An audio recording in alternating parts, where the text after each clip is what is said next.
잠언서 3장 19절부터 26절 같이 읽습니다. 시작. 여호와께서는 지혜로 땅에 틀을 놓으셨으며 명철로 하늘을 견고히 세우셨고 그의 지식으로 깊은 바다를 갈라지게 하셨으며 공중에서 이슬이 내리게 하셨느니라. 내 아들아, 완전한 지혜와 권신을 지키고 이것들이 내 눈앞에서 떠나지 말게 하라. 그리하면 그것이 내 영혼의 생명이 되며 내 목의 장식이 되리니 내가 내 길을 평안히 행하겠고 내 발이 그치지 아니하겠으며 내가 누울 때에 두려워하지 아니하겠고 내가 누운 적 내 잠이 달리로다. 너는 갑작스러운 두려움도 악인에게 닥치는 멸망도 두려워하지 말라. 대저 여호와는 내게 의지할 이시니라. 내 발을 지켜 걸리지 않게 하시리라. 아멘. 네, 앞에서는 지혜를 얻은 자가 누리게 되는 복에 대해서 살펴보았습니다. 오늘 본문은 도대체 지혜가 어떤 일을 하기에, 어떤 역할을 하기에 그 지혜를 얻은 자에게 그런 복을 누리게 해주는지에 대해서 말씀을 하고 있습니다. 지혜가 도대체 어떤 일, 어떤 역할을 하는 것일까요? 19절에 보니까 여호와께서는 지혜로 땅에 틀을 놓으셨으며 명철로 하늘을 견고히 세우셨고, 하나님께서 지혜와 명철로 땅과 하늘을, 즉 이 세상을 창조하셨다고 말씀합니다. 인간의 지혜도 놀랍죠. 그런데 하나님께서 당신의 지혜와 명철로 이 세상을 지으셨으니 얼마나 대단하겠습니까? 그래서 사실 이 세상이 존재하는 것 자체가 기적입니다. 이 세상이 도대체 왜 어떻게 해서 존재할까요? 참 기적이에요. 이 세상에 존재하는 것 중에 기적 아닌 것은 아무것도 없다고 했죠. 모든 건 다 기적입니다. 그리고 또 무엇보다 놀라운 기적은 인간의 존재입니다.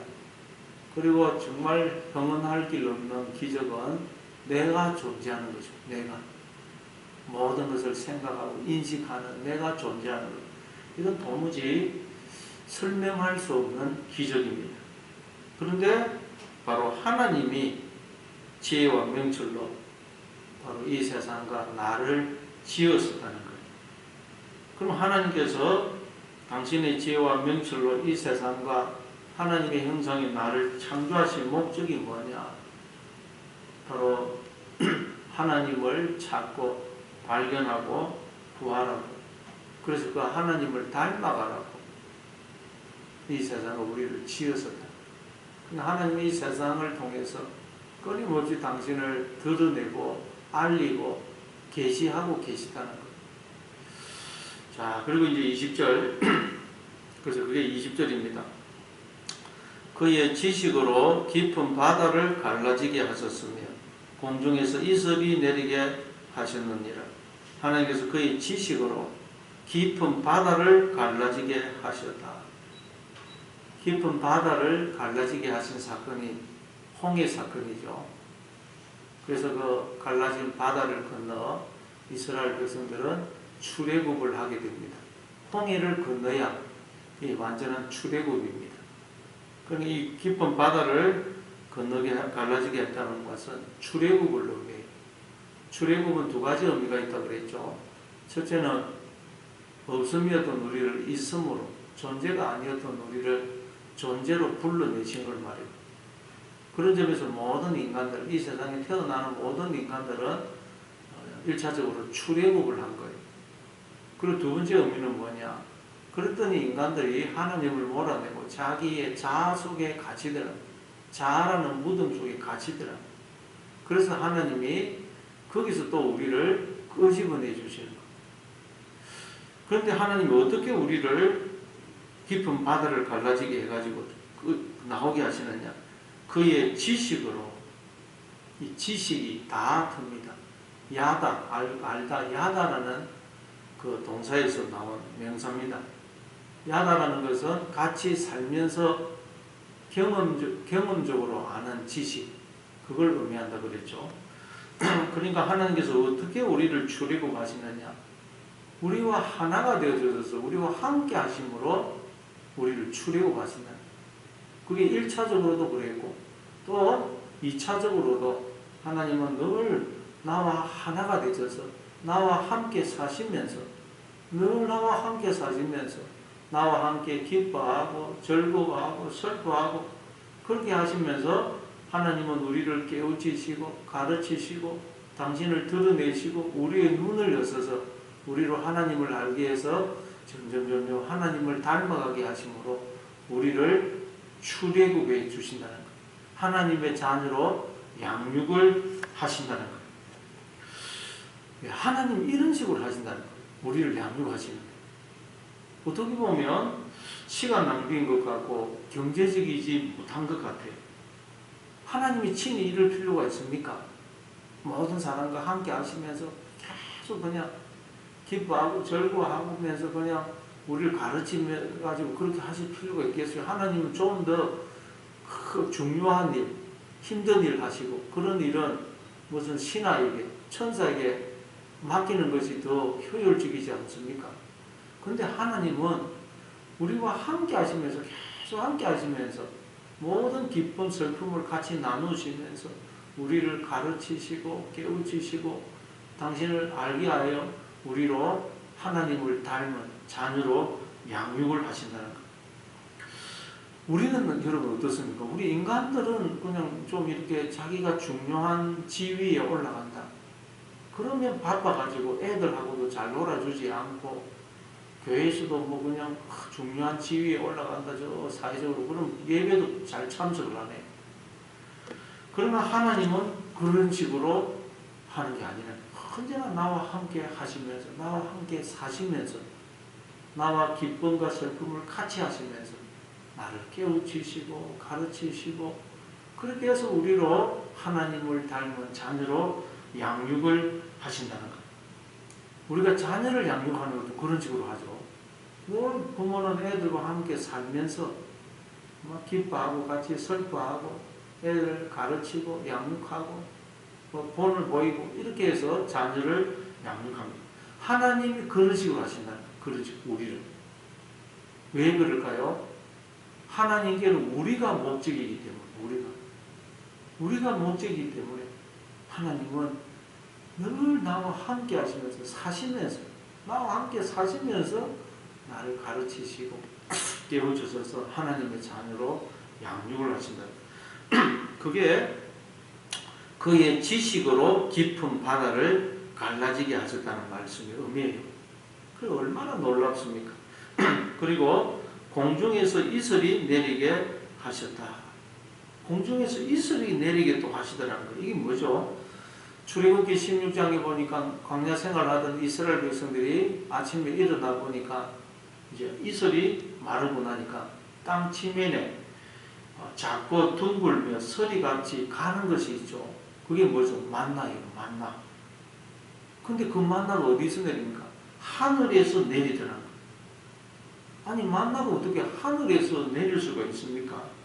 이게 하나님의 방식이라는 방식. 하나님은 여러분 당신을 그 인간을 지으시고 인간에게 끊임없이 생명과 복을 부어주셔서 이 모든 인간들이 하나님이 주시는 생명과 복을 먹고 살게 하세요. 그런데 하나님은 생색을 내시거나 자기를 드러내시는 법이 없다는 거예요. 없어요. 그러니까 이게 얼마나 놀라운 일이에요. 하나님 모든 인간들에게 넘치도록 선물을 주세요. 온갖 좋은 은사와 선물들을 주셔서 그거 먹고 살게 하시는데도 전혀 생색을 내지 않고 자기를 드러내지를 않는다는 거예요. 우리 인간 같은 거 얼마나 생색을 내겠습니까? 뭐 요즘 뭐 공짜가 어디 있습니까? 뭐 조금이라도 뭐 다 돈을 받는데 하나님이 이 세계를 주시고 끊임없이 복을 주시면서도 전혀 자기를 드러내시고 생색을 내지도 않으신다는 거예요. 이분이 바로 우리 하나님이에요. 그러면서 우리와 늘 함께 하시면서 우리를 가르치시고 자기를 잘 드러내지도 않는 생색을 내지도 않으십니다. 이분이 우리 하나님이에요. 자, 그래서 21절에 보니까 내 아들아 그래 내 아들아 다시 한번 우리를 향해서 내 아들아 그래 우리가 누구인지를 다시 깨우치시는 거예요. 우리는 이런 하나님의 아들이라는 거예요. 여러분, 이런 하나님, 이런 엄청난 놀라우신 하나님의 아들이라는 거예요. 그러니 우리는 여러분 하나님의 아들답게 자녀답게 살아야 되지 않겠어요? 하나님을 본받아야 되지 않겠어요? 그래서 내 아들아 그래 놓고 완전한 지혜와 근신을 지키고 이것들이 내 눈앞에서 떠나지 말게 하라. 이게 뭐예요? 완전한 지혜와 근신을 지키고 이것들이 내 눈앞에서 떠나지 말게 하라. 하나님이 어떤 분이신지를 좀 기억해서 하나님의 자녀답게 행동을 해라는 것. 하나님의 자녀답게 생각하고 하나님의 자녀답게 말하고 하나님의 자녀답게 행동을 하라는 거예요. 하나님은 어떤 분이십니까? 이렇게 엄청난 은혜를 베푸면서도 생색을 내거나 자기를 드러내시는 법이 없습니다. 그래서 우리도 좀 이 하나님처럼 말하는 것도 달라지고 다른 사람의 허물을 좀 덮어주고 늘 그냥 위로하고 격려하고 축복하고 좀 살리는, 사람을 살리는 그런 삶을 살라는 거예요. 이 하나님을 닮아서 좀 우리도 통이 커야 됩니다. 통이. 그래서 내 아들아 완전한 지혜와 근신을 지키고 이것들이 내 눈앞에서 떠나지 말게 하라. 하나님 아버지를 기억하고 그 하나님 아버지의 자녀답게 살라는 거예요. 22절에 그리하면 그것이 내 영혼의 생명이 되며 내 목의 장식이 되리니. 자, 우리가 하나님 아버지를 기억하고 하나님의 자녀답게 생각하고 말하고 행동하면 그게 우리의 영혼의 생명이 된다는 거. 로마서 8장 6절에 보면 영의 생각은 육신의 생각은 사망이고 영의 생각은 생명과 평안이라고 그러죠. 우리가 하나님처럼 생각하고 말하고 행동하면 그게 우리에게 생명이고 평안이라는 거예요. 그래서 우리는 생각이 달라져야 돼요. 생각이. 말이 달라져요. 그리고 또 그게 내 목에 장식이 된다. 목에 장식이 된다는 말은 목을 가지고 우리의 존재를 설명하는 것. 장식이 된다는 말은 그게 우리가 보배롭고 존귀한 자가 되는 비결이라는 것. 하나님의 자녀답게 생각하고 말하고 행동할 때 그게 우리가 보배롭고 존귀한 자가 되는 비결이라는 거예요. 아무리 여러분 좋은 집에서 살고 좋은 차 타고 좋은 옷 입어도 생각이 더럽고 말하는 것이 지저분하면 그 사람은 절대로 보배롭고 존귀한 자가 될 수 없어요. 지저분한 자, 더러운 자입니다. 그러나 초라한 집에 살고 낡은 옷을 입고 산다 할지라도 생각이 고상하고 말하는 것이 고상하면 그 사람은 보배롭고 존귀한 자인 것입니다. 그렇게 살려는 거예요. 그게 내 목에 장식이 된다. 그러니까 여러분 우리는 외모를 그냥 장식하려고 하면 안 되고 우리의 속사람, 영혼을 장식하려고 해야 돼요. 베드로전서 3장 3절 4절에 보니까 너희의 단장은 머리를 꾸미고 금을 차고 아름다운 옷을 입는 외모로 하지 말고 오직 마음에 숨은 사람을 온유하고 안정한 심정에 썩지 아니할 것으로 하라. 이는 하나님 앞에 값진 것이라.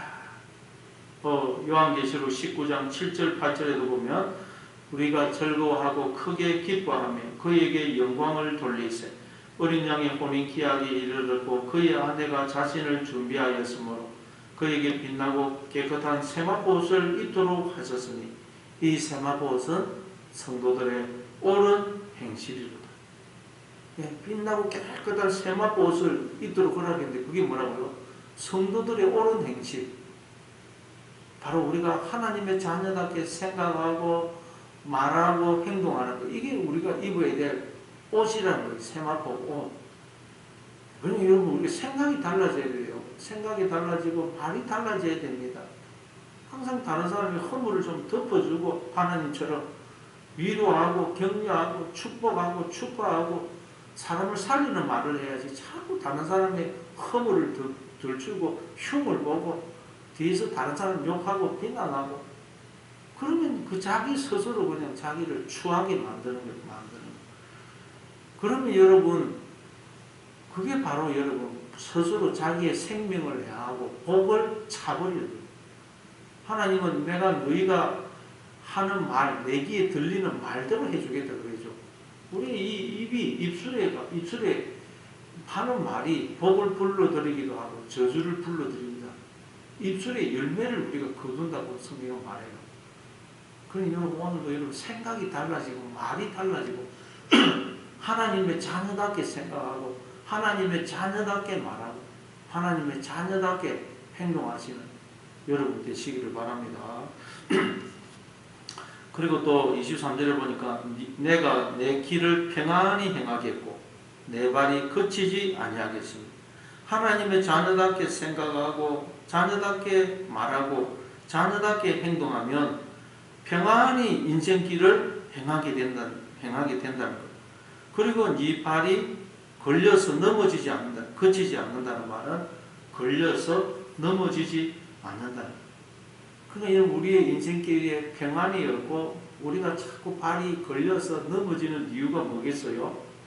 우리가 하나님의 자녀답게 생각하고 말하고 행동을 안 하기 때문에 내가 나의 주인이 되어서 내 욕망을 따라 내 고집대로 내 성질대로 살기 때문에 평안이 없고 자꾸 걸려서 넘어지는 거예요. 내가 내 욕망이 걸려서 넘어지는 거예요. 오늘도 여러분 그래서 하나님의 자녀답게 하나님이 내 아버지시고 나는 하나님의 자녀다. 그 기억하셔서 하나님의 자녀답게 생각하고 말하고 행동하심으로 평안히 인생길을 가시고 발이 걸려서 넘어지지 않는 여러분 되시기를 바랍니다. 또 24절에 보니까 내가 누울 때에 두려워하지 아니하겠고 내가 누운 즉 내 잠이 달리로다. 누워도 두려움이 없을 것이라고 말이에요. 여러분 인간은 근본적으로 두려움을 안고 살아가는 존재입니다. 왜냐하면 죄인이기 때문입니다. 아담과 하와가 선악과 따먹고 눈이 밝아져서 자기들이 벌거벗음을 알게 되자 무화과 나무 유사기로 치마를 해입고는 두려움에 하나님의 낯을 피해서 나무 뒤에 숨죠. 인간들은 하나님의 낯을 피해서 숨더라는 거예요. 왜 하나님의 낯을 피해서 숨습니까? 하나님의 소유인 이 나라는 존재를 도둑질 해가지고 내가 하나님 노릇, 주인 노릇하고 있는 강도 도둑이거든요. 하나님 앞에서 인간들은 다 강도고 도둑입니다. 그래서 하나님의 낯을 피해 두려움에 숨는 거예요. 숨는 거예요. 그래서 이 근원적인 두려움에서 모든 두려움이 파생이 되는 거예요. 근원적으로 인간들은 하나님에서 도둑놈이고 강도예요. 그래서 이 근원적인 뿌리의 이 근원적인 두려움에서 여러 가지 두려움이 나타나는 거예요. 우리가 누가 나를 미워하고 원수가 나를 그냥 쫓아와도 두려워서 잠이 안 옵니다. 그냥 해결되지 않는 문제가 있어도 우리는 두려워. 빚이 있어도 그냥 발을 뻗고 잠을 못 잔다 그러죠. 그냥 앞이 막막한 상황에 처해도 우리는 두려워서 잠이 오지 않습니다. 이 모든 두려움은 그 뿌리가 뭐라고요? 바로 하나님의 낯을 피하는 데서 오는 거예요. 그러나 우리가 이제 하나님이 어떤 분이신지를 알고 하나님과 바른 관계를 맺게 되면 이 뿌리, 모든 두려움의 뿌리인 이 근원적인 두려움이 해결이 돼요. 그러면 모든 두려움이 사라집니다. 그래서 하나님이 우리를 찾아오시면 항상 두려워하지 말아라. 강하고 담대하라. 계속 성경에 보면 하나님 우리를 찾아오실 때 두려워하지 말아라. 그렇게 말씀합니다. 왜? 하나님 우리 아버지가 되시거든요. 두려워하지 말아라. 여호수아서 1장 8절에 보면 두려워하지 말아라. 강하고 극히 담대하라. 그렇게 말씀하죠. 이사야 41장 10절에도 보면 두려워하지 말아라. 내가 너와 함께하느니라. 놀라지 말아라. 나는 내 하나님이 됨이니라. 그렇게 말씀을 해요. 그래서 다윗은 또 이렇게 고백해요. 시편 3편 5절 6절에 보면 내가 누워 자고 깨었으니 여호와께서 나를 붙드심이니라. 천만인이 나를 애워싸 진친다 하여도 나는 두려워하지 아니하리로다. 천만인이 나를 애워싸 진친다 할지라도 두려워하지 않는다.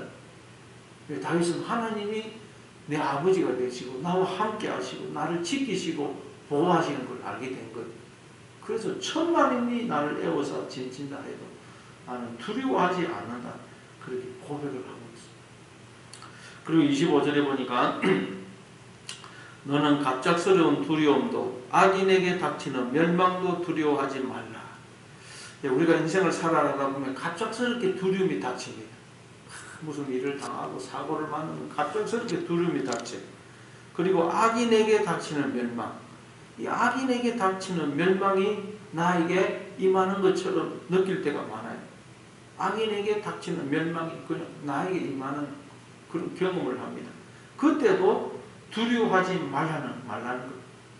왜냐하면 하나님이 그거 나를 버렸었거나 나를 망하게 하려고 하시는 게 아니고 그건 다 하나님이 나를 찾아오시고 나를 간섭하시고 나를 깨우시고 가르치시고 나를 돌이키시고 나에게서 더러움을 씻기시고 나를 정결케 하시는 것이기 때문에 그런 일을 당하더라도 두려워하지 말라는 거예요. 네, 여러분 갑작스러운 두려움, 악인에게 임하는 그런 멸망이 우리에게 임할 때가 있습니다.